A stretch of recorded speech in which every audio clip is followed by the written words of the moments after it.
I saw who was on the cover. It's crazy. I think my cousin used to like this guy when she was growing up, but she's a little. Let me see. Estranged to guys. She's opposite. I feel like that's a good word to say. Anyways, let's get right in it. Let's get We right into can't it. ignore this any longer. Guys, Stranger Things, one of the best sci-fi shows to come out of Netflix in the last God knows how many years. It's not the same show it used to be. And that's to be expected. When shows get more popular and have higher budgets added to them, and more people watch, and it grows and grows and grows, of course, every show changes and evolves and adapts. But is Stranger Things evolving in a good way? Or did they just commit the ultimate sin that no show should ever commit, especially going into the final season? Now, when Stranger Things came out, I was fresh out of high school going into university. That intro opening music is nostalgic as hell. And I don't even know why. I wasn't born in the 80s or the 90s. I wasn't a kid back then. But still, it managed to give me that aura. Season 1 was amazing. Season 1 was just amazing. Season 2, It was good. quality fell off a bit. They tried to do this dumb X-Men plot randomly in there, and it just, something felt missing. It didn't capture the same essence that season 1 did. Season 3 was still, there was a lot going on. Too much. Season 4, I really liked a lot of things about it. More than I was even expecting. But there are some problems that need to be addressed, including the ultimate sin that Stranger Things committed that they should never have done ever. Stranger Things has pretty much become Infinity War with the amount of characters that are in it, and they all come together from different parts of the story in a culmination event at the end. And I love my culmination events. I like Infinity War and Endgame. I like Lord of the Rings with all these characters, right? From different places coming together. And this is bound to happen when you're pouring $100 million plus into a show. So Stranger Things blew up, okay? Now, we have a problem. I'm not against having a bunch of characters in a show. I do like it. The issue comes when 50% of the characters I don't give a flying turtle shite about. Let me tell you, let me just get across this, who the goats are, okay? Hopper, goat character. Right. Steve, Robin, Max, Dustin especially, goated characters. Dustin and Steve carry the show, honestly, at times. So same with Hopper, okay? Honorable mentions. Joyce, good character. I think she's better with Hopper and other characters than she is alone. I think she's just more interesting with them. Dustin is so cool. Nancy, similar. She needs to decide which guy she wants to fuck already. Like, her character's arc every season is, who am I gonna bang and which boyfriend am I gonna cheat on this time, right? She goes from Jonathan to Steve. She just, make up your mind, Nancy, okay? Please. Yeah, These characters can fuck right off. Fuck all of these characters, all right? I'm going to get to one. Now, a lot of you are going to go off of me saying, how could you say that about Eleven and Jonathan? These are OG characters. How? Mike, let me blackpill you on something. Eleven hasn't been that interesting to me since season 1. right. Think about it. Jonathan as well. What did Jonathan do after season 1 other than bang Nancy and have her cheat on Jonathan, okay? What did he do? What does he add to the story? Nothing. He is there to be Nancy's boyfriend, and when when they're not together, he has nothing to do. You can't name me a single thing he did in season 3, I bet. Can you? You can't say the same thing about Steve. Steve, we're gonna get to Steve, right? Steve went from the most unlikable douchebag in season 1 to climbing the ladder of goatness, okay? True. 11 had mystery, aura, and emotion. You were attached. It was like an ET thing, right? You rooted for this character. She was a victim of a laboratory experiment gone wrong, and then she has powers. You loved her character, right? She went from that to, okay, now we're trying to bring her into a human life, a normal girl's life, right? She's trying to subdue her powers and have a relationship with Mike. Her character starts to cycle every season with the same fucking arc. Here. She's trying to be normal, have a normal relationship with Mike. They have relationship drama. Cringe-ass drama, okay? Something happens, she accidentally attacks someone or loses control. It happens every season. Season 1, she accidentally attacked a kid. Season 2, probably some shit happens. Season 3, season 4, she busts a kid's face open or something. And Mike always screams at her and gaslights her into thinking she is a monster. What's wrong with you? His line that he screams at her, he did it in season 1, he did it again in season 4. This causes her to fucking run away because he gets mad at her, and her entire character revolves around Mike now because their love story. She has no personality besides Mike. So what happens? She runs away and finds refuge with some other character who's intimately knowledgeable about her powers, or maybe has powers with her, like that stupid X-Men plot from season 2 where other kids had powers, right? Horrible plot. They should never have done that in season 2. And then what happens?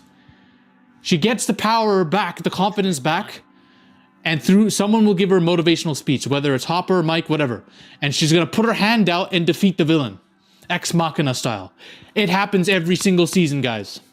Every season, this arc repeats itself. It's predictable. I know, I can see coming a mile away now. There's nothing interesting about her anymore. Jonathan went from the dude you'd root for, the nerd guy who was unpopular, that you thought that everyone was just against, and you want him to get Nancy really badly. And when they finally do, you're so proud. He went from that to this random weed smoker with no aspirations in life who Nancy's now leaving because she's bored of him, and who wouldn't be? Like, this guy's no personality. Like, what the fuck? Why?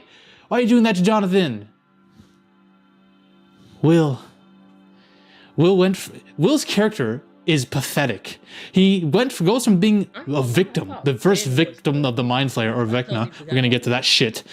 He goes from being a victim, okay? Season 1, he's a victim. You barely see him in season 1 because he's literally in the upside down all the time. Then in season 2, he's traumatized and getting mentally screwed by the Mind Flayer, so his character is just subdued then, so you don't really have much with him then. Then season 3, I don't remember a thing Will does in season 3. Then season 4, he loves Mike. He just is upset that Mike doesn't love him back. Will's character relies on being a bitch of someone else's. It's so unfortunate, whether it's Vecna's or Mike's. Okay, I'm not even going to say, oh, it's so woke now. Stranger Things went woke. They're going to do this. I'm not going to use that to criticize this because I don't know. That's a very stupid thing to resort to, right? I'm going to use something else. Why are you going for Mike, of all people, Will? Why aren't you falling in love with a Chad like Dustin, who's the best of that group of kids, the original group of kids? He is the best, not Mike. He should be the leader, okay? Now, people will say, oh, well, man, I mean, Dustin, he's great, he's awesome, but he doesn't look the part necessarily, right? Fucking watch Honor Society if you don't believe him. This guy's a Chad. He's red-pilled in this too, for all the people who want to stud. He gets the chick from Spider-Man. Don't tell me that this guy can't be a love interest to anyone. And I hate that the show resorts to him being a weird dude, and like the show leans into that, but Will should fall in love with a real dude, not this stick of celery right here. What the fuck? I'm gonna get into Mike. I'm gonna get into Mike, right? So now Will's entire character revolves around Mike. Every scene we see of Will, he's staring at Mike with sadness in his face, looking at him in 11 having fun. Will's depressed throughout the show. Why can't they give this character something else to do? Okay?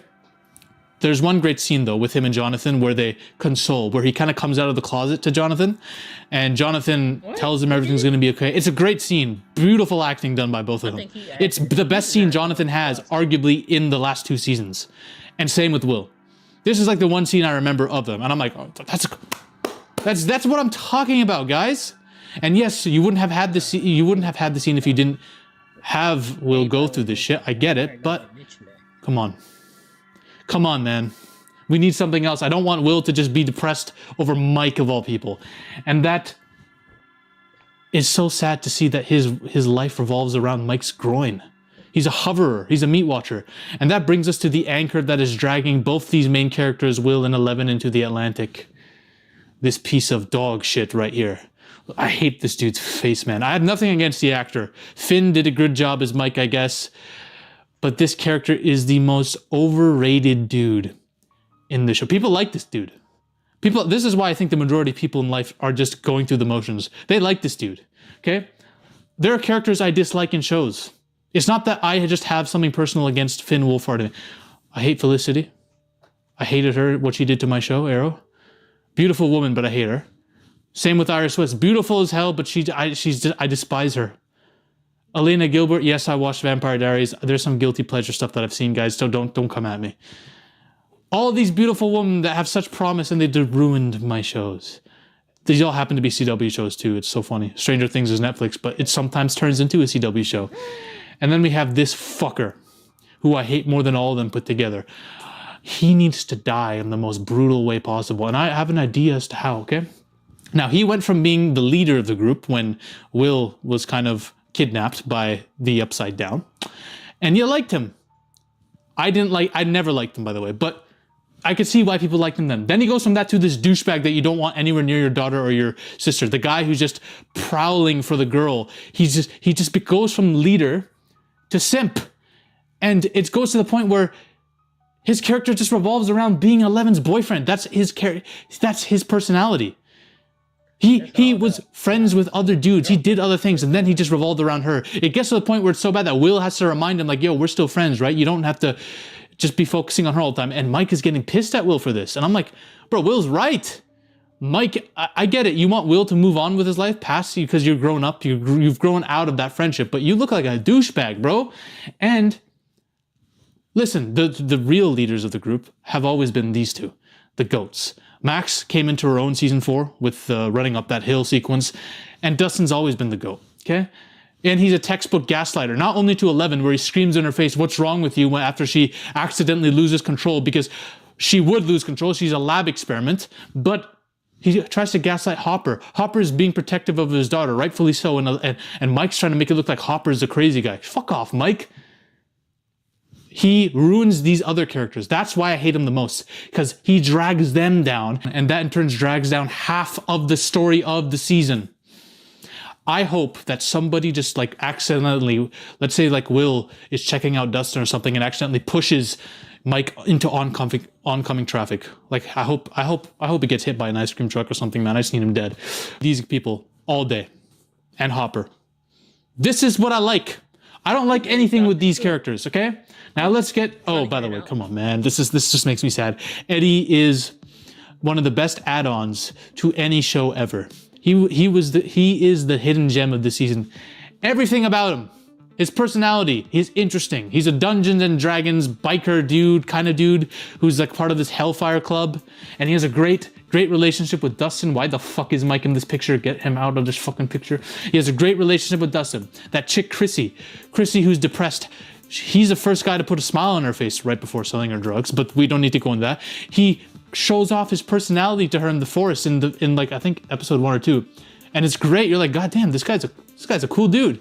And then when she brutally dies, I might add, I saw his arc coming a mile away. He's going to sacrifice himself and not run away, and he's going to die, and he did. You just killed off the best new character. They did the same thing with Billy. Now, Billy to me is not as likable as Eddie, but they do this all the time. Why? Because they'd rather kill off the fresh new blood who is awesome over the OG characters that they have no balls to do anything with. Even when Will and Mike have nothing to do ever, they still need to keep them around because, oh, they're the OGs, we can't kill them off. Fucking stupid. Eddie should have lived. He has the most interesting scenes with half the people, bro. He's one of the best personalities in the show. You think I care about Mike, Will, or Jonathan? At least kill Jonathan off, man. What the Okay, now we have the most ultimate sin ever. Part of the reason I kept watching the show is the Mind Flayer is such an interesting, almost cosmic, Lovecraftian entity to me. I love my Lovecraftic entities. All my followers know this. When he's around, I'm like, this is a dark, ethereal being from another world that's pulling strings behind creatures that are coming down here. This is awesome. I like the mystery there behind him that we don't know his origin. We just see him as a force, like Sauron almost, right? And turns out he was a smoke projection created by Vecna. You're telling me that one of the most badass beings ever in the last 3 seasons was created by this dork as a means to get back at a little girl who beat his ass? You killed off all the aura of the Mind Flayer by doing that. You ruined a perfectly good villain by having him become this nerd. Vecna on his own is a decent villain, right? He should have been a puppet of the Mind Flayer, not the Mind Flayer itself. It's become Harry Potter now. The main character who's a kid has a cosmic connection to the villain that's behind it all because something happened way back, a couple of years back, and caused the villain to go berserk or destroy his physical appearance, like in Harry Potter. And I thought the Mind Flayer was like this ancient being that's existed since forever, right? No, it was just a couple of years ago when she was a kid, younger, and did this to him. What the fuck? What the hell? This is like this, and I guarantee you this wasn't the original plan. Mind Flayer and Vecna were going to be separate, but they were like, okay, we only have one season left. Fuck, let's just make them the same thing. God damn it, man. And the mystery's gone now. If you're an Alien fan and you really like the idea of the space jockeys being a mystery being, and then you saw what the hell Ridley Scott did and just made them engineers who created humans, if you were disappointed by that, that's me times 10 when it comes to this. This being was a puppet of this being, and not the other way around. Fuck that. Fuck all the writers who made that decision, okay? We're gonna fix this right now. We're gonna fix this right now. I am putting a hit out on Mike, okay? They need to establish early on that maybe that smoke cloud was created by Vecna, but the Mind Flayer itself is beyond that. He's an idea, a being beyond all that. And Vecna's a puppet that he gave the powers to, that he enhanced, okay? Vecna is destroyed after season 4, right? But his essence still lives on like Sauron, right? So let's say Vecna, who's like a messiah of the Mind Flayer, approaches Will and says, hey Will, you want Mike? You want his groin? You want a piece of his ass? I got you. 11's your obstacle to get to Mike. She's my obstacle too. Let's team up. And Will's gonna be resistant. He's gonna be like, hell no. But they still have a connection established from season 1, right? Psychologically. So he's going to exert his influence on Will. He's going to say, hey, Will, you know, you don't like living in your own skin. You kind of hate yourself and you're sad about Mike.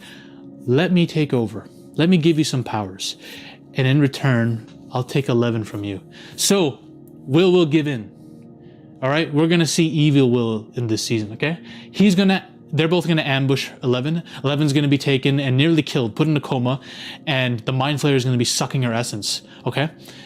So that's what's going to happen. She's nearly going to fucking die. Now, Will, after seeing this, will have immense guilt because he's not fully evil yet, mind you. So he takes back control of his body and the connection's severed, which creates a weak link for Vecna, which causes them to completely kill Vecna. And this is going to happen halfway into the season. They're going to kill Vecna. Completely, he's gone, leaving only the Mind Flayer and his upside down world, right? So Will, after being free, he's going to admit what he did in helping 11 get captured. He's going to admit it to Mike. Mike's not going to like that. Mike's going to get pissed. Mike might hurl an F slur at him. He's going to yell. Will is going to lose his shit. His mind won't be able to take it because Mike is a textbook gaslighter, right? So he's going to take Mike. He still has the powers, the remnants of Vecna and Mind Flayer in him. So he's going to find out that he does have telepathic powers still. And he loses his mind, shakes, and he nukes Mike off the face of oblivion. He hurls Mike into an oncoming school bus. Okay? There's a reason why. Mike is going to get run over. Then the dude, and it has to be this dude, driving the school bus is going to be like, wait, what the fuck just happened? He won't see Mike's mutilated body. So he's going to reverse the bus to see what happened and accidentally run back over Mike. And Mike's going to be completely destroyed. And I want a zoom up shot to Mike's face as he's being crushed by the tire. That has to happen, writers. It's integral to the story. So Mike's going to brutally die here. Will, after seeing what he's just done, he's going to give in to the darkness.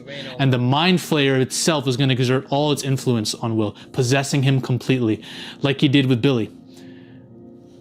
And then Will's going to turn to the dark side. And then we're going to see him versus 11. Sexually frustrated Will versus sexually frustrated 11. Fighting it out for retribution over Mike's death. This will be the final fight. But you know what they're really going to do? They're just going to be like, oh, through the power of love, Will and 11 will both defeat Vecna. Some bullshit. Put me in the writer's room. Let's just, you know what? Even if you don't do any of that, can we just do this? He's a cancer on the show, guys. Okay? That's all for me. If you want real monster lore, alien lore, after they just fuck this up, you know, check out the Cloverfield movies. I have made a video discussing Cloverfield and its possible sequel and how that lore might go, okay? Oh, brother. This was the last video, too. That's crazy. I'm not mad at it. Take them out. Take them all out. Have the whole town go into shambles. Have Vecna just wipe them out like in episode 9. And then episode 10 comes. It's just Vecna walking the world. Um, it's nobody there. It's just him. He loses it. He's all alone. And then he finds his watch for the first time. Stay with me. He sacrifices himself because it cost him everything. And what did it mean? Nothing.